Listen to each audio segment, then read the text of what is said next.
Hey guys, and welcome back to another episode of what you should be watching with me, Brad Fitzpatrick, and my giant head of a friend, Zach Washburn. We went big. Go big or go home, That's, baby. that's right. We skipped last week because I had a lot of situations that were just bad, so it was my fault that we skipped. But today we are going to be doing Stephen King movies with the with Pet Cemetery being rebooted and released in theaters. We thought it might be a good idea to bring back Stephen King and talk about some of his older movies, or if Zach has seen the new Pet Cemetery, talk about it, which he probably hasn't, and neither have I. So Not yet. yeah, it's on my radar. I just haven't done it yet, so that's good.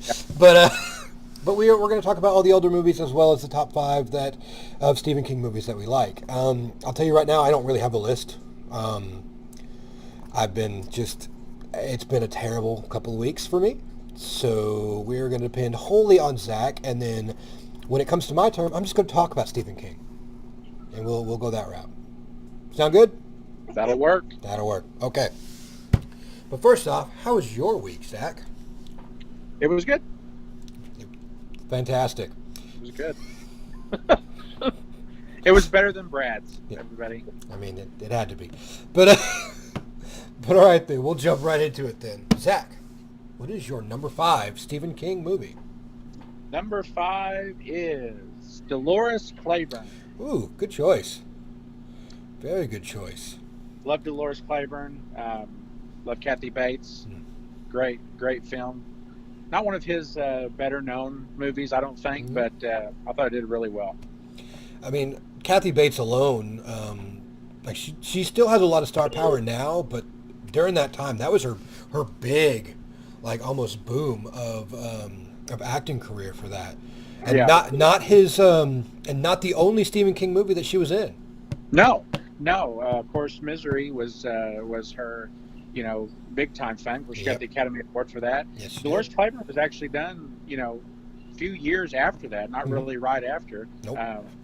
But yeah, it only makes sense that she would be in that role. It was really really good. Now, what did you like about Dolores Claiborne? Uh, the story was great. Christopher Plummer was awesome in it.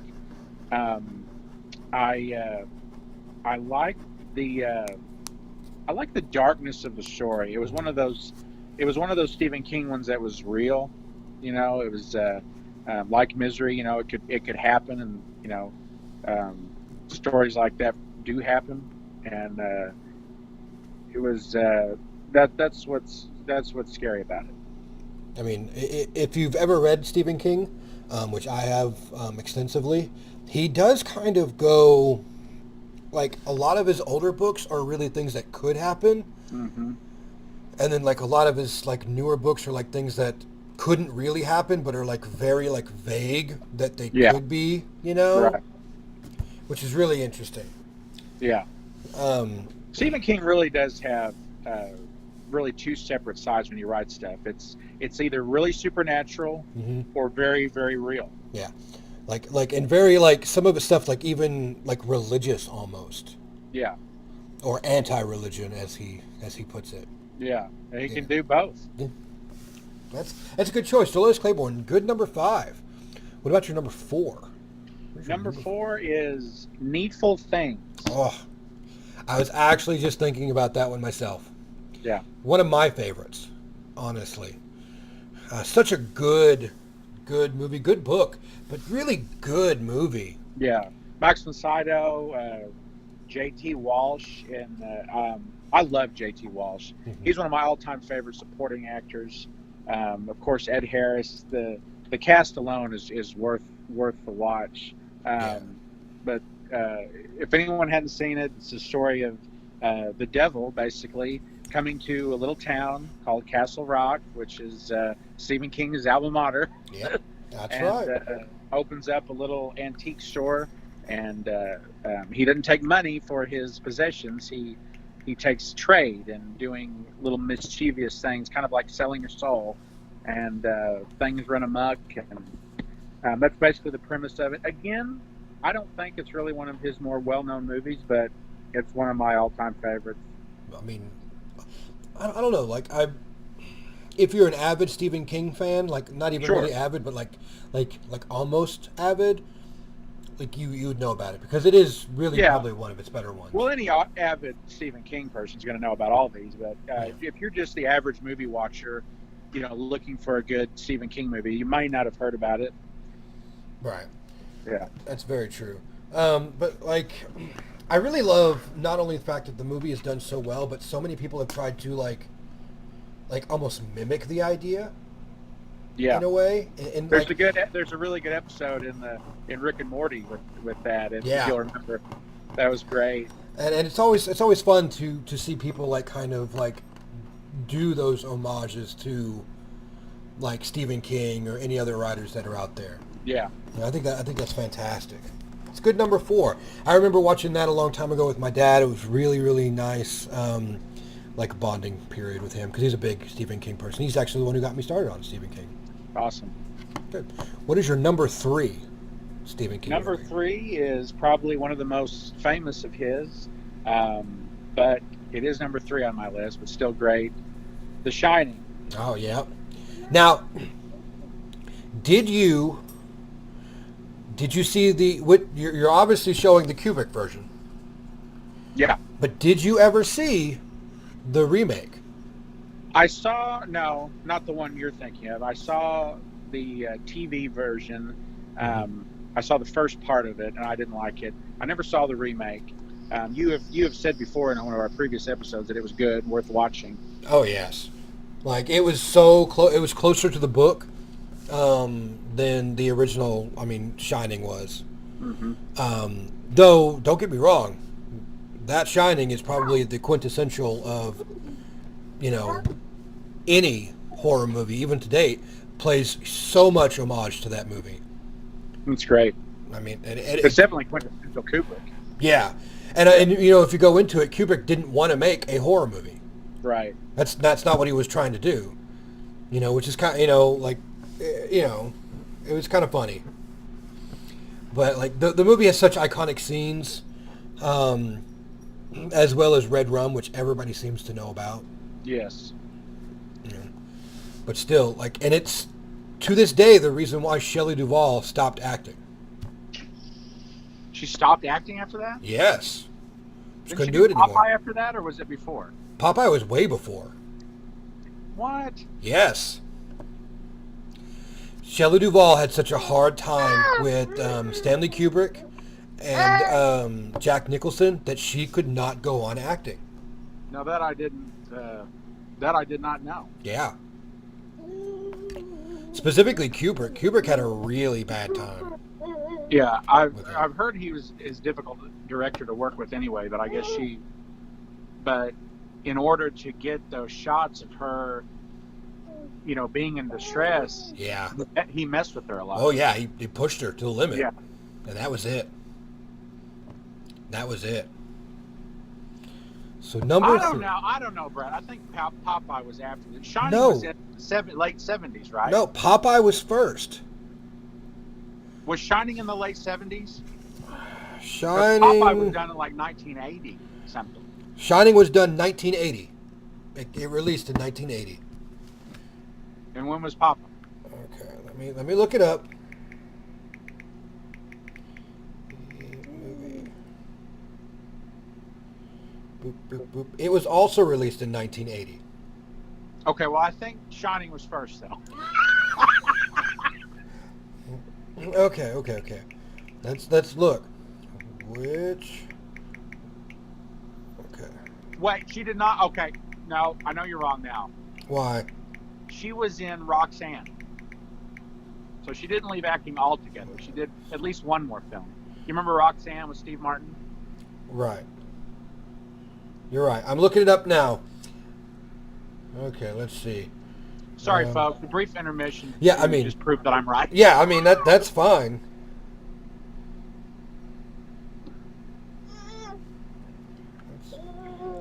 I gotta, They don't really show it how I want to see it, but let's see. Shelley Duvall. Okay, let's see. career, or maybe I should go to filmography. Oh, she's actually been in quite a bit of things. So I was completely wrong. Hooray! Yeah. but literally, The Shining and Popeye came out the same year. Now that I didn't think about that. Yeah, but you're right. She totally was in different films for her, right out in the same year. yeah, the last film she has on here is 2002. So I was completely wrong. Thank you, Zach, for pointing that out to me. You're welcome. You know. Always here to prove you wrong, Brad. Yeah, I know. But it's great. It's always good to be proved But not very wrong. much. I will add, not very much. Not very much do I prove you wrong. That's why That's why it was so important that we do that.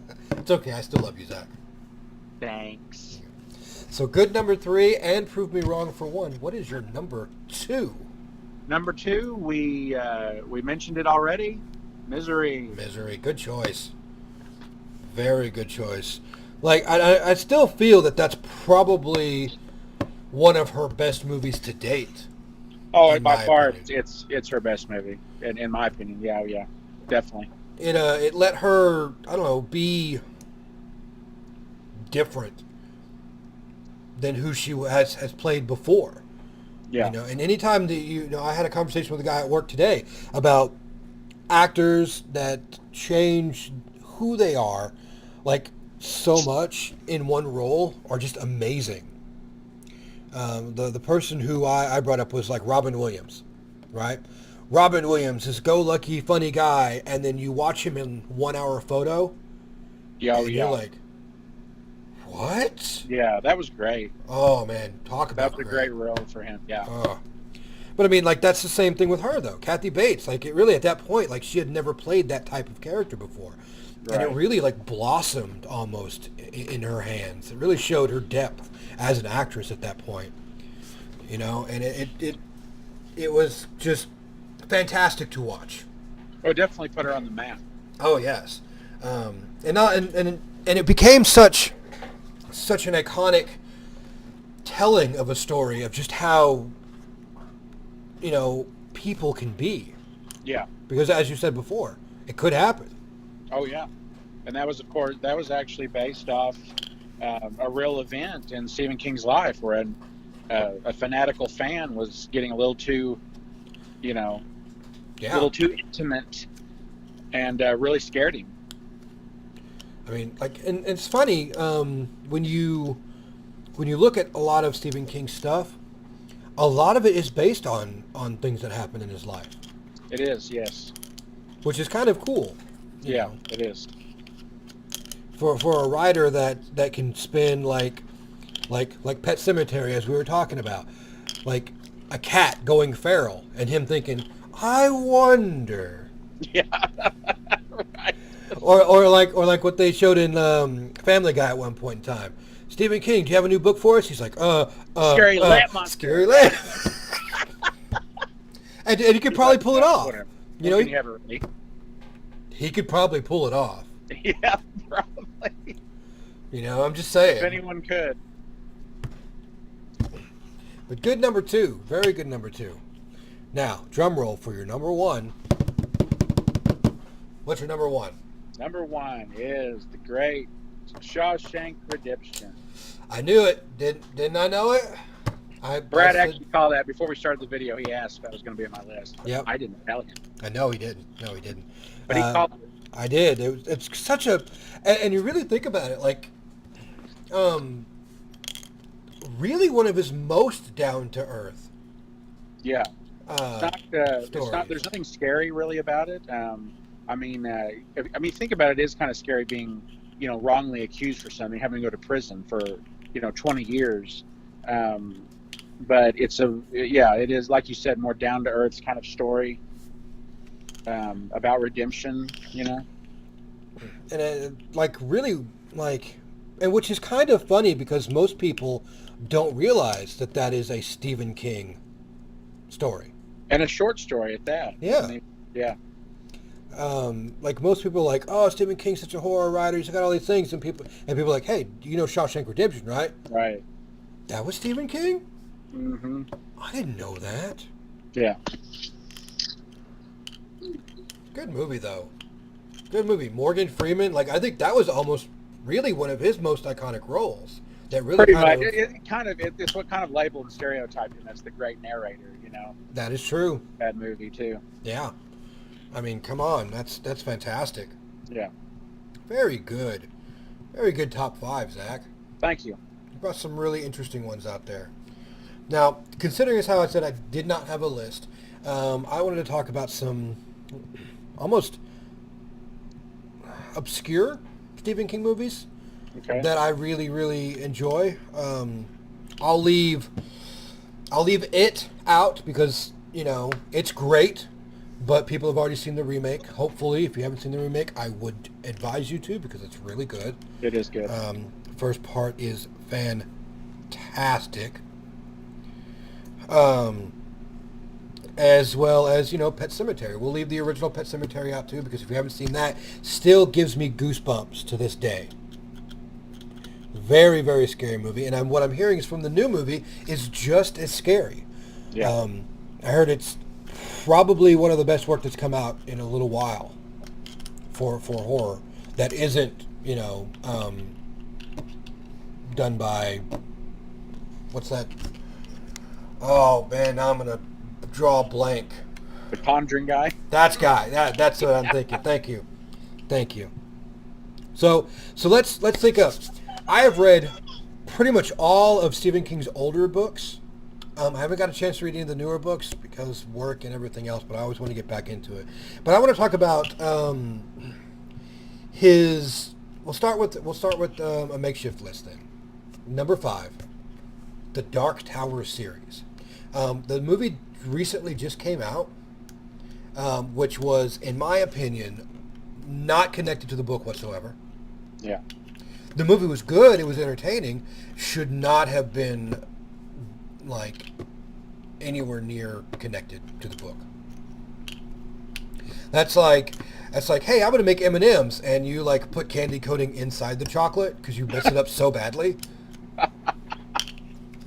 It's pretty much that way. Like, all the actors were good in the movie. The story was meh, but it was not the book. The book is so much bigger, so much better. To the point to where the last book, as we talked about, Stephen King likes to write with his real life. Well, in the book, they come into our world at the moment that Stephen King gets into his car accident and saves him. And that's the reason why he's alive today. And then you come to realize that they talked to him and told him that all of his books are actually connected. All of them. There's, you know, every one of them it's in a specific world. Like, they're separated by dimensions that's held together by the Dark Tower books. This sounds a little too far out there for me. I don't know if I'd like that. Oh, you would. If you have to read the books, though, the movie is trash, but you have to read the books. It's like Lord of the Rings almost. It's his ode to Lord of the Rings. Yeah.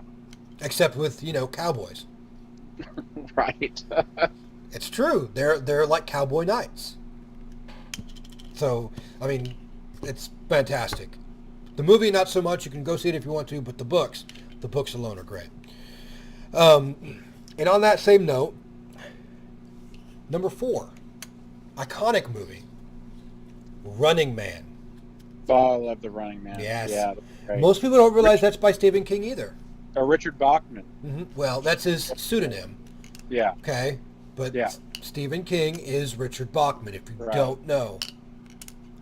It's a great movie. Fantastic movie. Kind of really over the top in its essence, but it was that way in the book too, which was, and it's kind of a short story. It's not even a real novel. It is. Yeah, it's one of his short stories. One of the Schwarzenegger classic as well. It's one of my favorite Schwarzenegger movies. Yeah, good. Yeah, I mean, good choice. Good choice on that one. If I actually read it a while back, it was in a 3-pack that I bought a long time ago that you can't even find anymore. They don't even print it anymore. With that book, The Rage, and that's the reason why it won't be printed anymore, and The Long Walk. The Long Walk and The Rage will never be made into a movie. The Long Walk is way too boring. It's like um, The Long Walk is basically like, hey, we're kids. Okay. You know those movies where they put these kids together in like a field and they're like, kill each other and you win a prize. Right. That's actually one of the first precursors to that. Okay. But it wasn't like they fought each other. It was you have to walk from point A to point B, not stopping. The moment you stop, you die. And the one who manages to walk all the way, you get to be lavished with money and fame and everything else that you could ever possibly want. How long was the walk? I think it was like Florida to Washington State. Or was it California to Washington, D.C.? I can't remember. It was one of those. But yeah. Never heard of it. Yeah, it's pretty boring because it's all about one kid like just walking. And like having to do things like they have to pee walking, they have to poop walking, they have to eat walking. Yeah, it's like literally like Oh, God. you know, and then watching all of his friends that are made to do this thing die beside him. And The Rage is about a kid who goes to school with a gun and holds up his classroom. Oh, wow. Yeah, so they will There's not. no make way that they one. can make that today. But this was way before any of the school shootings and stuff happened and all Yeah. that other stuff. But it's really an interesting read though. Wow. But like Running Man was really one of my like favorites back in the day. So that would be my number 4 then. Number 3, Secret Window with Johnny Depp. I did not know that was Stephen King. Yeah, I did not know that was Stephen King. I've never seen that. you need to. It's actually really interesting. Like it's very surreal. Yeah. In nature. It's not too much like the short story that it's based on, but it is close enough to where you can be like, all right, it's kind of like Shining, the Kubrick version, and Shining the story. It's close enough to be accurate enough, but Johnny Depp was great in it. Yeah. Fantastic in it. It is a kind of, like I said, one of those that's obscure. Like I've heard it wasn't that good. No, it's good, but I think it's you might very be one of the first I've ever heard that liked that movie. it's very cerebral. So you have to really think. Because if you don't like thinking, then you won't like it. It's better than The Cell, mind you. The Cell was awful. See, I didn't really care for The Cell. Yeah. There were some elements of The Cell I really liked, but I just thought they could have done so much better with it than what they did. The book, the book is Would you like... quit talking about the book, Brad? I'm sorry. I know this is a movie show, but I've read them all. You got to This is deal not with what it. You should be reading, Brad. It's what you should be watching. It's your show. Yeah. You should know Yeah, that. I know. But Secret Window that was number 3, right? Yes. Okay. Number 2.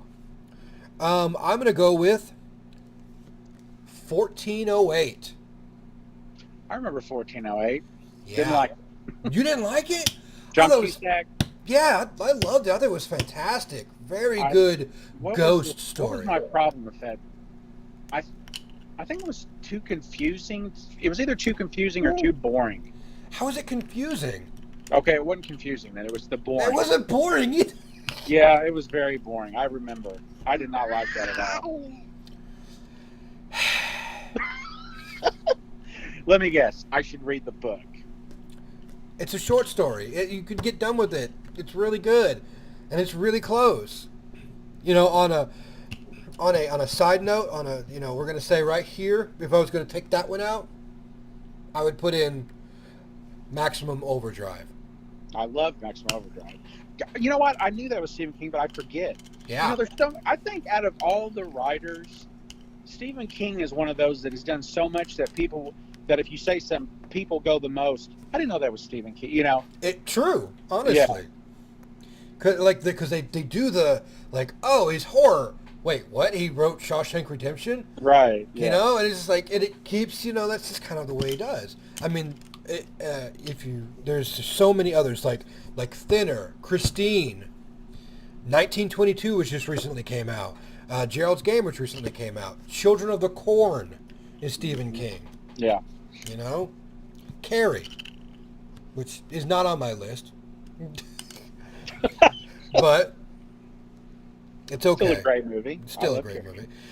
His favorite movie of all time is Cujo. Yes. He's talked about it avidly. He said specifically that this is my favorite book to movie that's ever been done is Cujo, which is understandable.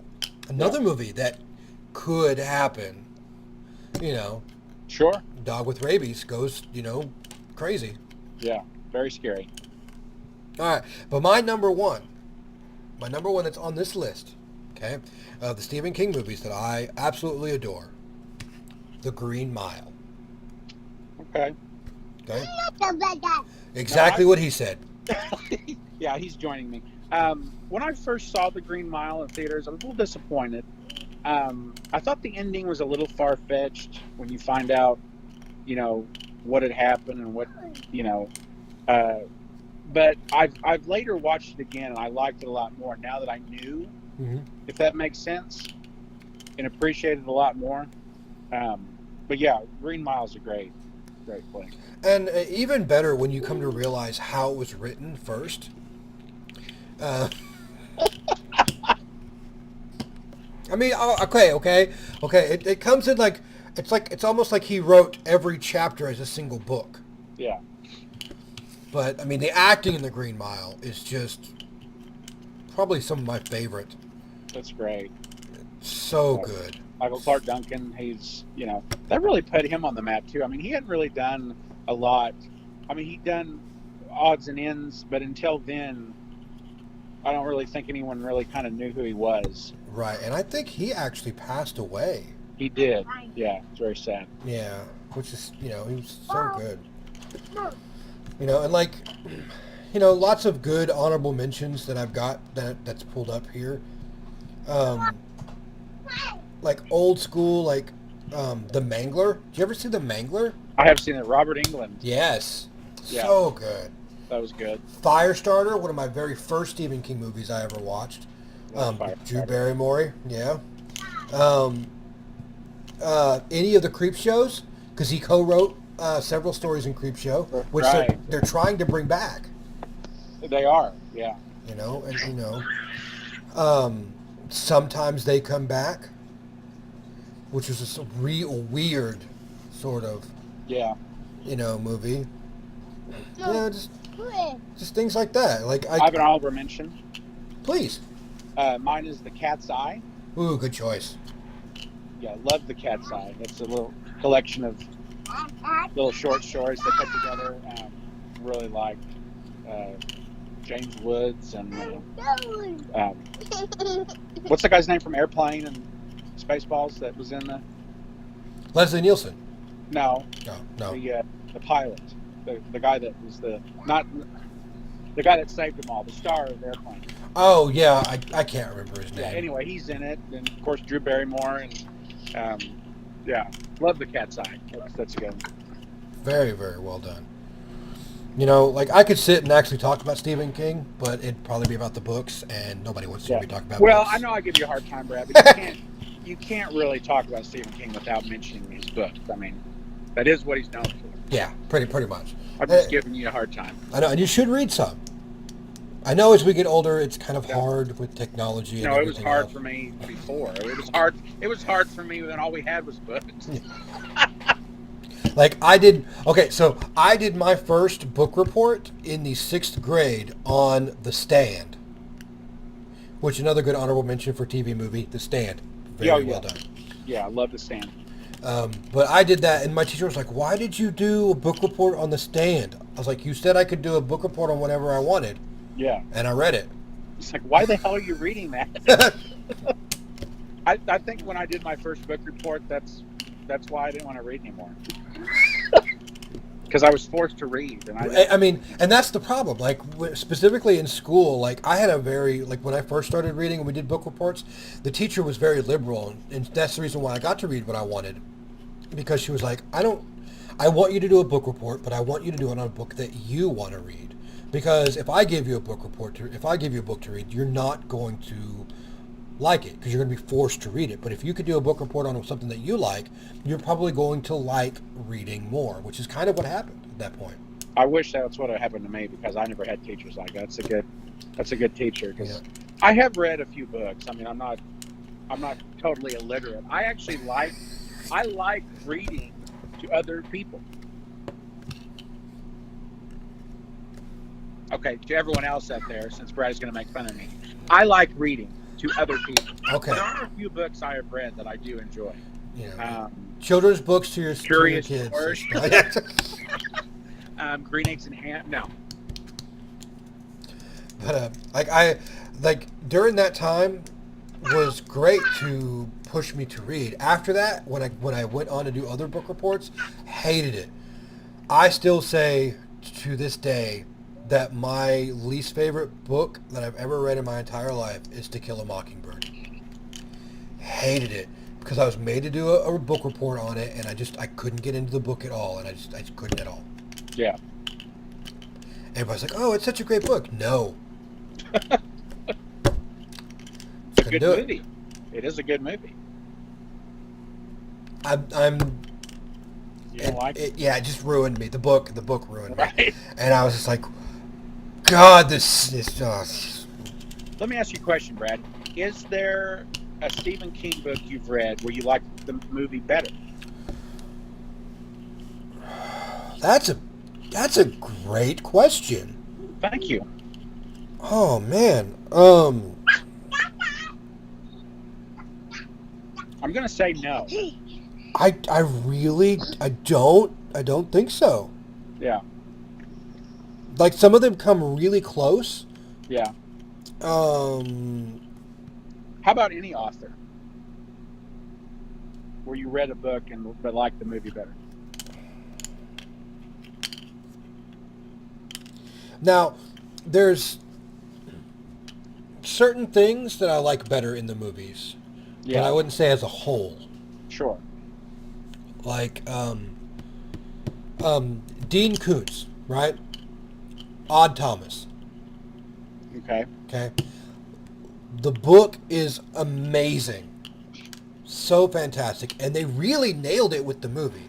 Yeah. Like, really heavy. They could have added some extra stuff from the book, but what they didn't do for the book made the movie really good. Right. And it stars the guy that played Chekhov in the Star Wars movies, in the Star Trek movies before he died. Yeah. He didn't die. Yeah, he died. Chekhov didn't die. Yes, he died. No, he didn't. You're talking about the new movies. Sorry. Yes, the new movies. Oh, that guy. Yeah, he died. Yeah. He got into a car wreck and died. Yes, he did. That was awful. But I think that would probably be the closest. The reason why I asked that question, Brad, is that's one of the main reasons why I actually don't like reading. Because I'm serious. Because it ruins the movie. And I love movies so much that if I were to read every book and then go watch the movie, it would ruin it for me. I wouldn't be able to enjoy movies anymore. And I'll give you an example. My most recent example is The Meg. The Meg is actually one of I've read every Meg book. There's like 6 books. I love those books. Never thought they'd make it into a movie. They did. I didn't enjoy it because I read the book. Okay, so I got to ask you, if you read the book and you watched the movie, does he try to fight the shark, the megalodon, with his bare hands like in the movie? No. What? Yeah, I don't know. I could probably do I could do a whole episode on the Meg and how disappointed I was in that movie. Like, the movie was entertaining up until like the very end, and I was just like, it was entertaining in some places. I do like the fact that you could tell that the director was a big fan of Jaws, because there was some Jaws themes in there, and they paid homage to it in some ways. But it was so campy. They tried to make it too funny. I mean, there's a way to do humor where it's you're not all the time. And they had to have the stereotypical black guy. I don't like that. I don't mind you having African American actors in it, but don't make them the stereotypical comedy relief. Yeah. That's always afraid of dying or swimming or whatever. I just think the movie deserved better than that. And what are you gonna do then? Right. Petition to make it yourself. Which I could not do. Yeah, me neither. All right, guys, those are But our... I digress. Sorry. Yeah. We're ending this now. And what he said. Yeah. All right, guys, those are our Stephen King comments. These really good movies. Go out and see Pet Sematary. If you've already seen it, leave us a comment. Tell us what you thought of it. Hopefully, I'm going to go see it soon. But like my movie stuff is really packed with the Avengers is coming out here soon. I still need to see Us. I did go see Shazam. Shazam was good. Probably the best DC movie I've seen in a while. That's not really saying much. Yeah, I know.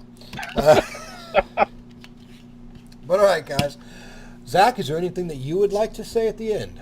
Yes, as always, support your arts, and that includes books, because without art, the world would be even suckier than it is. And it's pretty bad. It's pretty bad. It can be.